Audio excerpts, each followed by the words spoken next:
की बदौलत ही आज जो है मंत्री बने हुए हैं। आरक्षित सीट नहीं होता तो ये विधायक नहीं बनते, विधायक से मंत्री नहीं बनते। बहुत जो लोगों को बहुत गलत संदेश देने का कार्य किए हैं और लोगों को गुमराह करने का कार्य किए हैं। महापुरुषों की जयंती नहीं मनाएंगे तो क्या दुर्गा और काली की जयंती मनाएंगे केवल?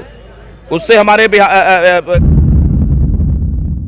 नमस्कार, आप देख रहे हैं जनबोल खबर और विवाक मीडिया। और अभी हम हैं बक्सर के बुनियादी स्कूल में और यहाँ पे जो है पंचायती राज मंत्री मुरारी गौतम जी पहुँचे हुए थे और सभा को संबोधित कर रहे थे। और सभा को संबोधित करते ही उन्होंने कहा कि यहाँ बहुजन महापुरुषों की जयंती नहीं मनानी चाहिए, गोष्ठी नहीं करनी चाहिए। वाकई ऐसा क्यों कहा, आइए हम लोगों से जानते हैं कि वाकई ये मंत्री होकर के जब यहाँ पे जो है गोप गुरुद्वारा शिक्षक संघ के द्वारा यहाँ पे जिस तरह से फातिमा शेख और सावित्रीबाई फुले का जयंती मनाया जा रहा था, उसमें पहुँचे बिहार के पंचायती राज मंत्री का कहना है कि इस तरह का आयोजन नहीं होना चाहिए। वाकई क्या कारण है? जिस तरह से उन्होंने कहा कि महापुरुषों की जयंती नहीं मनाना चाहिए, एकदम गलत बात कहा है। जब तक महापुरुष की जीवनी को लोगों को समझ में नहीं आएगा, नहीं जानेंगे कि बाबा साहब ने जिस वक्त का कहला से लाठी खाया, तालाब में भरने से लाखों लोग मारे गए, वहाँ एक कुत्ता उस तालाब में चला जाएगा तो वो पवित्र है, लेकिन शूद्र का आदमी जाएगा स्नान करने के लिए तो वो अपवित्र हो जाएगा। उस समय झाड़ू नीच वर्ग के लोग चलते थे तो कमर में झाड़ू बांध दिया जाता था कि उसका पद चिन्ह मिट जाए। तो ऐसे लोगों को मनाना चाहिए कि नहीं? जयंती मनाना चाहिए, एकदम मनाना चाहिए। जब तक से क्या मनाएंगे नहीं तब तक समाज जगेगा कैसे? अच्छा, मैंने जयंती जगाने, समाज को जगाने के लिए जयंती मनाना चाहिए। हाँ, समाज को बताने के लिए, जगाने के लिए तो कुछ करना होगा। चलिए, बहुत बहुत धन्यवाद। क्या नाम है आपका दादा? हाँ, मेरा नाम जयराम है। मैं कोचस प्रखंड से, रोहतास जिला के कोचस प्रखंड से बिलोंग करता हूँ और मैं स्वराज इंडिया पार्टी का एक कार्यकर्ता हूँ, नेता हूँ। इसलिए मैं गलत लोगों का संदेश हम लोग कभी सुनना नहीं चाहते हैं, क्योंकि क्या कहला कि जो हमारा जो गुरु है जोगिंदर यादव हैं, प्रशांत भूषण हैं, हम लोगों के उसी के नेतृत्व में हम देश में लड़ाई चल रही है, एक भूचाल चल रहा है। बहुजनों के जयंती मनाने पर रोक लगाने के लिए कहाँ तक आप सहमत हैं? देखिए, बहुत जो लोगों को बहुत गलत संदेश देने का कार्य किए हैं और लोगों को गुमराह करने का कार्य किए हैं। और ये इनके बातें से लोगों ये जब स्टार्टिंग बात जब ये बोलो कि मतलब हमको ये जयंती नहीं मनाना चाहिए, इस बात से लोगों को में पूरा हड़कंप मच गया। कुछ लोग ऐसा है कि मतलब जाने लगे, ना खुश होकर के जाने लगे। ये जो लोगों को मतलब पूरा अपमान करने का ये कार्य किए हैं, ऐसे इतना घर जिसे जयंती में बुला करके इसे अपमान नहीं करना चाहिए। और हम इतना ही बोलना चाहते हैं कि ये जयंती के थ्रू ही, जयंती के द्वारा ही हम अपने समाज को जागरूक करेंगे। और जब हम जागरूक करेंगे, जब ये समाज जागरूक हो जाएगा तो ये जा करके अपने बच्चों को शिक्षा देने का कार्य करेगा, तभी हम लोग का समाज आगे बढ़ेगा। क्योंकि बहुत लोग हम लोग के समाज में ऐसे लोग हैं कि अंबेडकर जी का फोटो दिखाओ, बुद्ध जी का फोटो दिखाओ, सावित्रीबाई फुले का फोटो दिखाओ, तमाम ये सब जितना भी फोटो दिखाएंगे तो उन लोग पहचान ही नहीं पाता है। इसलिए ये जो जयंती मनाया जा रहा है, बहुत अच्छा कार्य किया जा रहा है। उनको ऐसे अभद्र भाषा की टिप्पणी नहीं करनी चाहिए और मैं उनके भाषा को जो बात बोले हैं उनका मैं विरोध करता हूं। क्या नाम है आपका? मेरा नाम संदीप कुमार है। संदीप कुमार, जिससे अभी आप सुन रहे थे कि उन्होंने कहा कि भाई मंत्री जी को विरोध नहीं करना चाहिए। क्या जब मंत्री जो है विरोध कर रहे थे कि मत बोले कि इस तरह का जो है बहुजनों का जो है जयंती नहीं मनाना चाहिए, गोष्ठी नहीं मनाना चाहिए, उनके वक्तव्यों का जो है मैं विरोध करता हूँ। और विरोध क्या उसमें गलत ये बोले हैं, शिक्षा के महत्व को समझाते हुए अलग बात है, लेकिन बोले कि बाबा साहब की जयंती मनाते हैं लोग, जय भीम करते हैं लोग, ये बात गलत है। अगर हम बाबा साहब की जयंती नहीं मनाते और जयंती के माध्यम से ही दूर दराज के लोग आते हैं और शिक्षा के महत्व को समझाते हैं कि बाबा साहब ने कहा था कि शिक्षा शेरनी का दूध है, जो पिएगा वो दहाड़ेगा, तो हम लोग तो शिक्षा के महत्व को बताते हैं और ये भी कहते हैं कि नमक रोटी खाओ लेकिन बच्चे को शिक्षा दो। नमक रोटी खाओ लेकिन बच्चे को शिक्षा से ही जो पढ़ा है वो आगे बढ़ा है। इसके बावजूद भी ये लोग ये गलत बात बोलते हैं।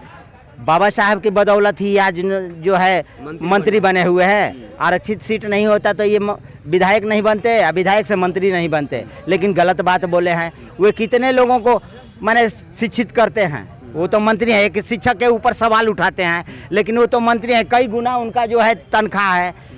एक रख लेते वो जो है जनप्रतिनिधि हैं, जनप्रतिनिधि हैं तो रख लेते कि माने भाई फ्री में है पढ़ाओ, मैं उसका वहन करूंगा। कितनी अच्छी बात है। समाज को आगे बढ़ाने का काम करते हैं कि गिराने का बात कर रहे हैं। क्या नाम? अगर मान्यवर कांसीराम साहब मान्यवर कांसीराम साहब महापुरुषों का नाम जो है इतना उजागर नहीं किए होते तो आज जो है लोग इतने नहीं जानते कि हमारे महापुरुषों ने हमारे लिए समाज के लिए क्या क्या लड़ाई लड़ी। चलिए, क्या नाम हुआ आपका? मेरा नाम प्रमोद कुमार राम हुआ। अभी सुन रहे थे कि सबका कहना एक ही है कि भाई मंत्री जी जो भी विरोध किए हैं वो गलत बात है, क्योंकि जब तक बहुजन जगेगा नहीं तब तक शिक्षा के बारे में जानेगा क्या। और इनका कहना है, प्रमोद जी कह रहे हैं कि आज बाबा साहब का ही दिन है कि आरक्षण से वो विधायक बने और विधायक से मंत्री बने। तो सुन रहे थे कि यहाँ पे जो है पंचायती राज मंत्री मुरारी गौतम जी ने एक ऐलान में कहा कि बहुजनों को जो है बहुजन जो भी महापुरुष उनकी जयंती नहीं मनाना चाहिए था। जानना चाहेंगे जिस समय जो है ऐलान किया गया है कि इस तरह का जो है बहुजनों का जयंती नहीं मनाना चाहिए, क्या कहना चाहेंगे आप? अरे भाई अगर हम अपने सामाजिक पृष्ठभूमि को देखा जाए, हम अपने महापुरुषों की जयंती नहीं मनाएंगे तो क्या दुर्गा और काली की जयंती मनाएंगे केवल? उससे हमारे क्या कहते हैं देश का जो है संविधान सुरक्षित रहेगा? बिल्कुल नहीं रहेगा। और जयंती मनाना, कोई परशुराम की जयंती मनाता है तो कोई बाबा साहब अम्बेडकर की, कोई पेरियार की जयंती मनाना, ये हमारा भी एक अपना कर्तव्य बनता है, ताकि आने वाली पीढ़ी हमारी इस जयंती के बल पर जो है शिक्षित होकर के जानकारी ले कि हमारे बाबा साहब ने कितना संघर्ष किया, महात्मा ज्योतिबा फूले ने कितना संघर्ष किया, माता सावित्रीबाई फूले ने कितना संघर्ष किया। और संघर्ष अगर नहीं किया रहता तो उसकी उपज जो बाबा साहब भीमराव अम्बेडकर हैं, शिक्षा से वो भी महरूम रहते। और जब शिक्षा से वो महरूम रहते, आज देख रहे हैं कि देश में कई विसंगतियों की सरकार जो है इस देश में चल रही है। यहाँ कुछ लोग शिक्षा को गरीबों से महरूम करके अलग करके जो है अपनी व्यवस्था कायम करना चाहते हैं। देश जो है संविधान से चलता है, किसी धार्मिक व्यवस्था से नहीं चलता है, किसी शास्त्र से नहीं चलता है। मैं इसका पुरजोर विरोध करता हूँ। किसी के धार्मिक आस्था के साथ खिलवाड़ करने की भी मैं बात नहीं कर रहा हूँ, लेकिन इतना जरूर जान लें कि जैसे आप मानते हैं अपने धर्म को, वैसे ही हम मानते हैं भारतीय संविधान को। इसलिए भारतीय संविधान में वो बातें होनी चाहिए। भारतीय संविधान के निहितार्थ जो है, जो लाभ मिलता है समाज को, आम जन को, आम जनमानस में संवैधानिक अधिकार के साथ वो अधिकार मिलना चाहिए। और शिक्षा, चाहे वो केंद्र की सरकार हो या राज्य की सरकार हो, शिक्षा के ऊपर जितना भी कहा जाए, बिल्कुल उनकी पॉलिसी पूरी तरह से गंदी है, पूरी तरह से गलत है, जिसका प्रतिफल है कि आज गरीब का बेटा केवल खिचड़ी खाने पर मजबूर है, शिक्षा पाने पर नहीं। चलिए, बहुत बहुत धन्यवाद सर। जिस तरह से अभी यहाँ पे जो है मंत्री जी पहुँचे थे, पंचायती राज मंत्री, और उन्होंने जो भी बातें रखी, क्या आप उनसे क्या मांग रहे, सरकार से क्या मांगे हैं आपकी? हम करपालक सहायक सेवा संघ जिला इकाई बक्सर का अध्यक्ष हूँ। मेरा नाम दीनानाथ सिंह पड़ेगा। हम अपना ज्ञापन दिए, मांग पत्र दिए मंत्री महोदय जी को, और उन्होंने पॉजिटिव में बोले कि हम सरकार के सामने पटल पर रखेंगे, जो होगा हम सरकार के कानों में गूंजेंगे। क्या समस्या थी कि जो क्या मांग पत्र आप रखे थे? मांग पत्र में मेरा यही है कि हम लोग संविदा कर्मी हैं।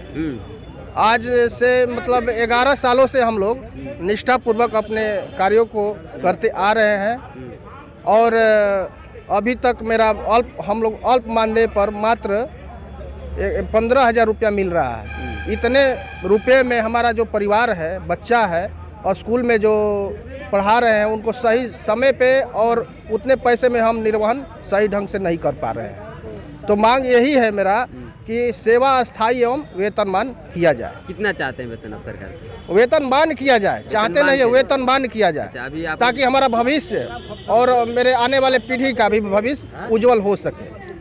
चलिए, बहुत बहुत धन्यवाद। चाह रहे हैं सर आप? हम लोग शिक्षा विद्यालय में हम लोग जो रात्रि प्रहरी हैं, स्थानीय विधायक और प्रबंध कारिणी के सहमति से हम लोग नियुक्त कराया गया है। हम लोग को न्यूनतम जो 5,000 रुपये पर रखा गया है, लेकिन वो अभी हम लोग को आज 20 महीने से वेतन बंद है। 5,000 रुपया मिलता है लेकिन 20 महीना से बंद। 20 महीना से आपकी बंद। रोजी रोटी कैसे चलती है? हम लोग इसी तरह पड़े हुए हैं। हम लोग पूरे परिवार भुखमरी के कगार पर है। हम लोग सरकार से आग्रह करते हैं कि हम लोगों को कम से कम वेतन तो दिया जाए ताकि हमारे परिवार और बाल बच्चे की हो। आगे जो 5,000 की सरकार की है इसमें तो परिवार चलेगा नहीं। आगे जो भी होगी सरकार की प्रावधान हम लोग को स्थायीकरण करेगी तो हम लोग कुछ आगे समस्या का समाधान होगा। चलिए बहुत बहुत धन्यवाद। आप लगातार बने रहे और देखते रहे विभाग खबरें। तब तक के लिए जय भीम।